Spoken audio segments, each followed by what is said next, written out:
திண்டுக்கல் திருச்சி ரோட்டில் எலும்பு முறிவுக்கு சிகிச்சை அளிக்கும் சிட்டி ஹாஸ்பிட்டல் இயங்கி வருகிறது. தரைத்தளத்துடன் சேர்த்து மொத்தம் 4 தளங்கள் உள்ள இந்த ஹாஸ்பிட்டலில் 3 தளங்களில் நோயாளிகளுக்கு சிகிச்சை அளிக்கப்படுகிறது. 4வது தளத்தில் நர்சுகள் தங்கும் அறைகள் உள்ளது. வியாழக்கிழமை இரவு ஹாஸ்பிட்டல் தரைத்தளத்தில் திடீரென தீப்பிடித்துள்ளது.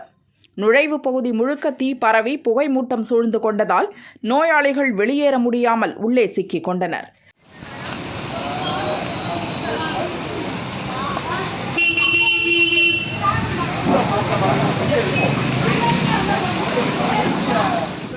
தீ விபத்து நடந்தபோது நோயாளிகளின் உறவினர்களோடு சேர்த்து ஹாஸ்பிட்டலுக்குள் 60 பேர் இருந்ததாக கூறப்படுகிறது.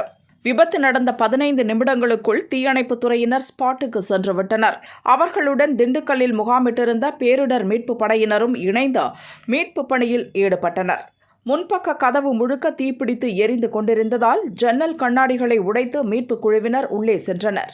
நோயாளிகள் ஒவ்வொருவராக மீட்கப்பட்டு ஆம்புலன்ஸுகள் மூலம் வேறு ஹாஸ்பிட்டலுக்கு அனுப்பி வைக்கப்பட்டனர். தீ விபத்து நடந்தது எலும்பு முறிவு ஹாஸ்பிட்டல் என்பதால் நோயாளிகள் பலர் எழுந்து வர முடியாமல் சிரமப்பட்டனர். அவர்களை மீட்டு வெளியே அழைத்து வருவது மீட்பு படையினருக்கு சவாலாக இருந்தது.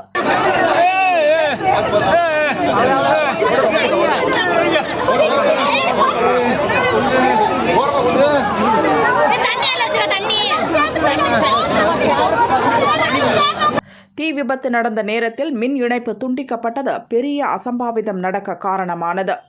தீ விபத்தில் இருந்து தப்பிக்க சிலர் லிஃப்ட் உள்ளே சென்றதாக கூறப்படுகிறது. அப்போது மின் இணைப்பு துண்டிக்கப்பட்டு லிஃப்ட் பாதி வழியில் நின்றது.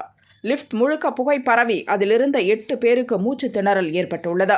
ஹாஸ்பிட்டல் வளாகத்தில் இருப்பவர்கள் உடனே மீட்கப்பட்டாலும் லிஃப்ட் உள்ளே பலர் சிக்கி இருப்பது தாமதமாகத்தான் தெரியவந்துள்ளது.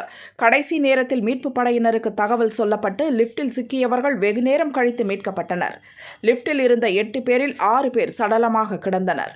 தீ விபத்தில் இறந்தவர்களில் 2 பேருக்கு மட்டுமே தீக்காயம் ஏற்பட்டிருக்கிறது. 4 பேருக்கு தீக்காயம் இல்லை. மூச்சு திணறல் தான் இறப்புக்கு காரணம் என தெரிய வந்துள்ளது.